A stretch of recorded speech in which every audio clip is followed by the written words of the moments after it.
बिस्मिल्लाहिर्रहमानिर्रहीम। अस्सलाम वालेकुम दोस्तों, आज हम एक नई वीडियो के साथ आपकी खिदमत में हाजिर हैं। आज हम स्टॉक मार्केट की कुछ और टेक्निकल टर्म्स को जो है वो स्टडी करने की कोशिश करेंगे।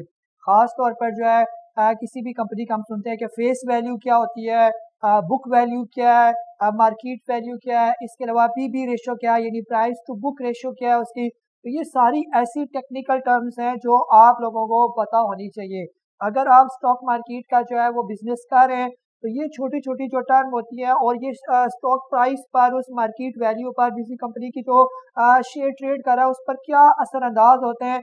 अगर हम स्टॉक मार्केट के एक्सपर्ट बनना चाहते हैं, अगर हम एक अच्छी इन्वेस्टमेंट करना चाहते हैं और हमारे पैसे जो है वो प्रॉफिट में ही जाएं, हमारे पैसे स्टॉक मार्केट में ना डूबे, तो हमें ये सारा टेक्निकल नॉलेज जो है वो सीखना पड़ेगा।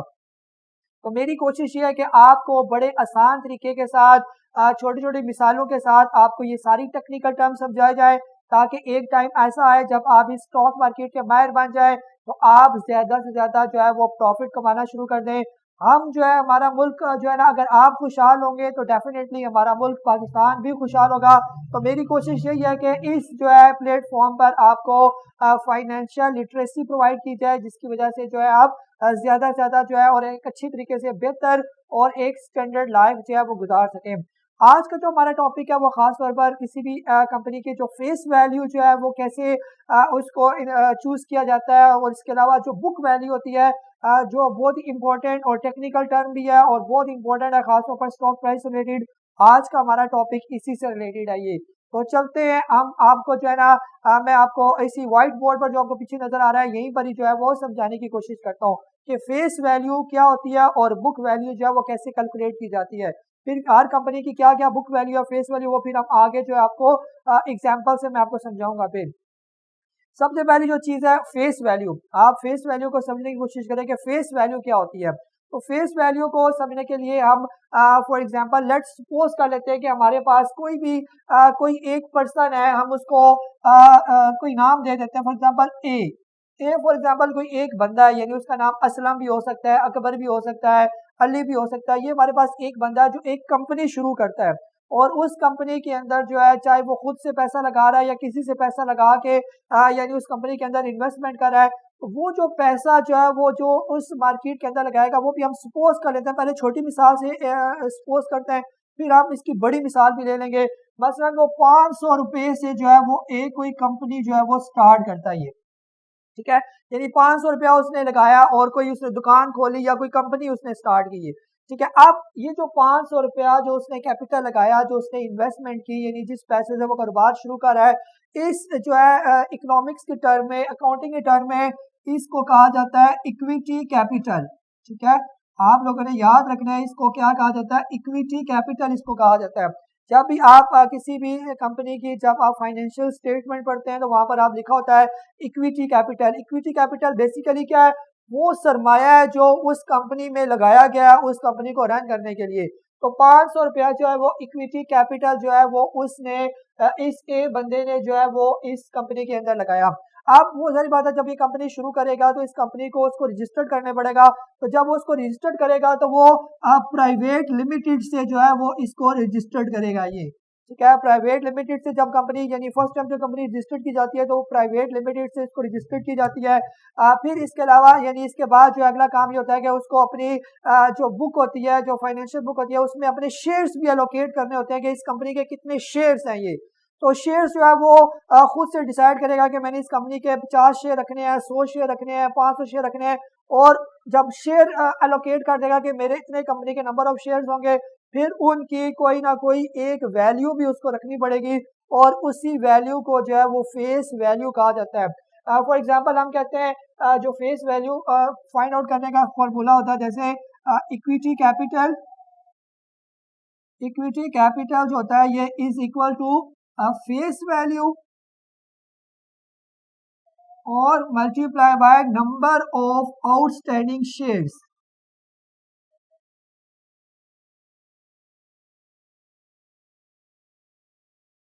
ठीक है। यानी जो इक्विटी कैपिटल यानी जो सरमाया होता है ये किसके बराबर होता है, यानी इसका फार्मूला होता है जिसको हम कहते हैं face value multiply by outstanding share. अब उस बंदे ने जो इक्विटी कैपिटल लगाया वो 500 रुपए का इक्विटी कैपिटल, यानी जो उसने सरमाया लगाया वो 500 रुपीज है। अब 500 रुपए में अब वो कहता है मैं अपनी कंपनी के जो शेयर्स होंगे उनकी एक वैल्यू रखना चाहता हूँ। वो खुद से एक्सपोज करेगा।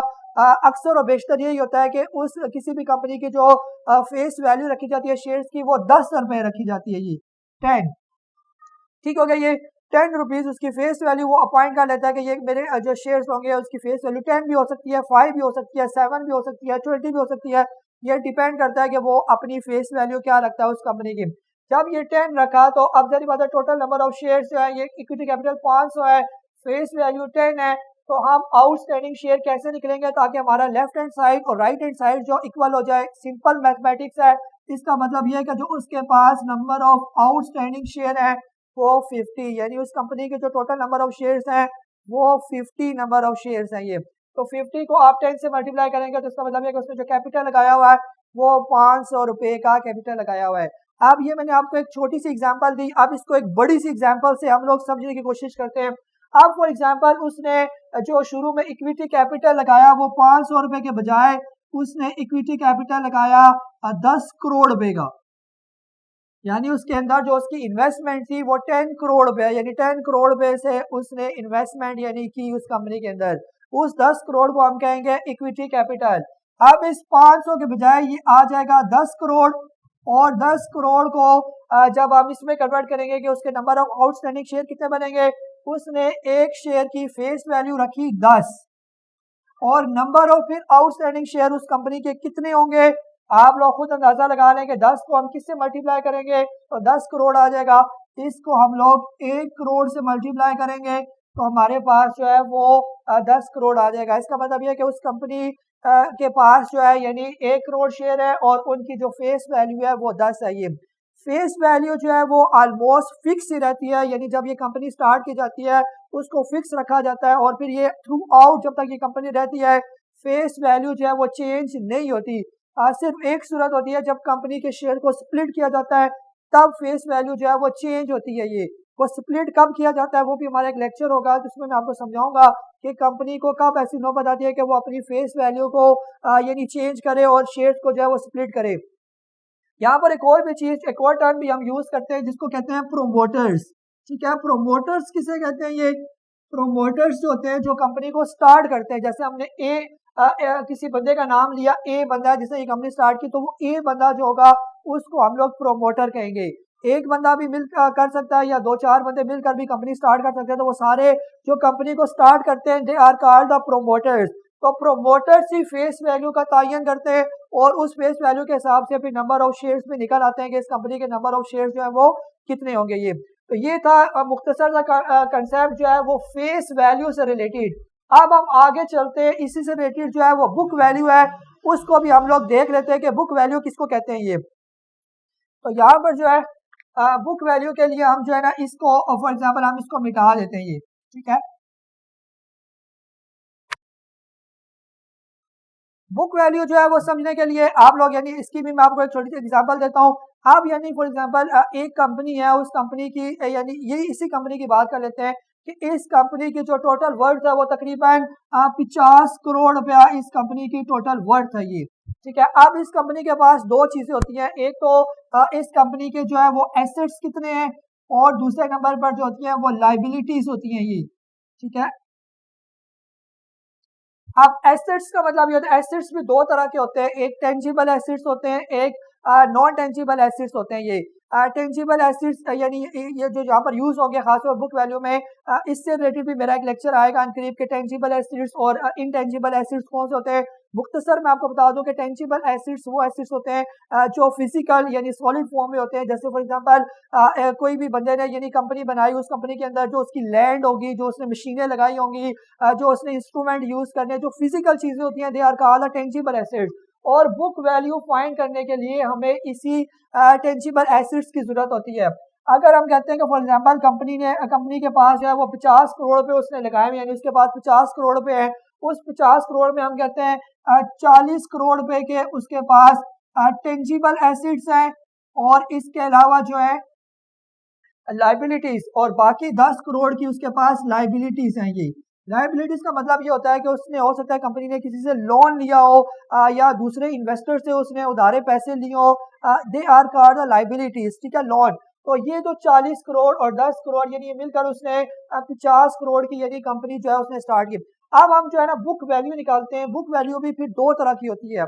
एक तो बुक वैल्यू होती है किसी भी कंपनी की, और एक बुक वैल्यू होती है जो उस इक्विटी जो नंबर ऑफ जो शेयर्स हैं, जो शेयर होल्डर है, उनके शेयर्स पर जो मार्केट में वैल्यू ट्रेड कर रही होती है उसकी बुक वैल्यू क्या है, यानी शेयर्स की बुक वैल्यू क्या है, जिसको हम लोग इक्विटी बुक वैल्यू भी कहा जाता है, इसको अकाउंटिंग वैल्यू भी कहा जाता है, जो खास तौर पर जो इनकी एनुअल शीट्स वगैरह जो होती है जिसमें डिक्लेयर करना पड़ता है कि कंपनी की बुक वैल्यू इतनी है।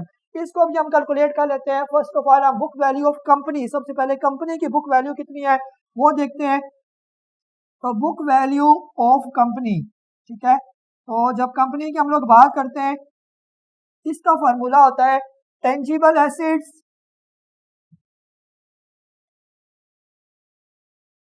माइनस लाइबिलिटीज, ठीक है। यानी जब भी किसी कंपनी की बुक वैल्यू निकालनी होती है तो हम उसके टेंजिबल एसेट्स में से लाइबिलिटीज को जो है वो माइनस कर देते हैं। जैसे अभी हमने बात की कि इसके बाद टेंजिबल एसेट्स है 40 करोड़ में गए, और इसके अलावा जो इसके पास लाइबिलिटीज थी वो 10 करोड़ की इसकी लाइबिलिटीज हैं।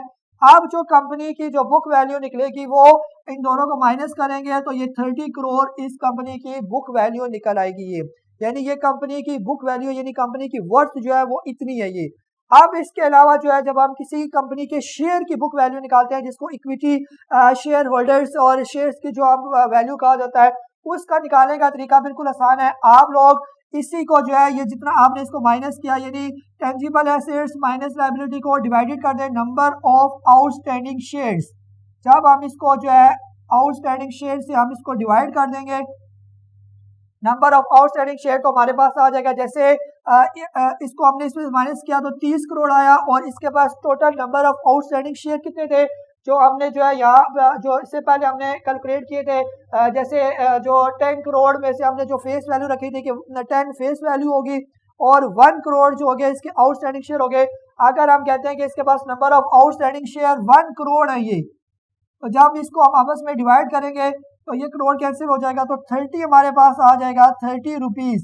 तो इसका मतलब ये है कि कंपनी के पास जो है वो इसकी जो बुक वैल्यू है किसी भी शेयर की वो 30 रुपीज़ है। यानी कंपनी के शेयर जो मार्केट में ट्रेड कर रहा है उसकी जो बुक वैल्यू है वो 30 रुपीज़ है। अब जो है ये बुक वैल्यू जो है वो कंपनी का जो मार्केट शेयर होता है उस पर कैसे असरअंदाज होता है, हम उससे कंपैरिजन करते हैं। पीबी रेशो निकाली जाती है, क्या जो है जो मार्केट में ट्रेड होने वाला जो शेयर है वो ओवर वैल्यूड है या वो डी वैल्यूड है, उसका क्या हिसाब किताब है, क्या उस वक्त हमें उसको इस हिसाब से बाय करना चाहिए या नहीं करना चाहिए, क्या चीज़ें देखनी चाहिए, वो अगले लेक्चर में मैं आपको डिटेल से बताऊंगा। तो आज का लेक्चर हमारा इतना ही था। अगर आपको हमारी ये वीडियो पसंद आई हो तो हमारे चैनल को जो है वो सब्सक्राइब करें, हमारे पेज को लाइक करें, और आप लोगों का बहुत बहुत शुक्रिया जो है आपने टाइम निकाला और ये हमारी वीडियो देखी। Thank you for your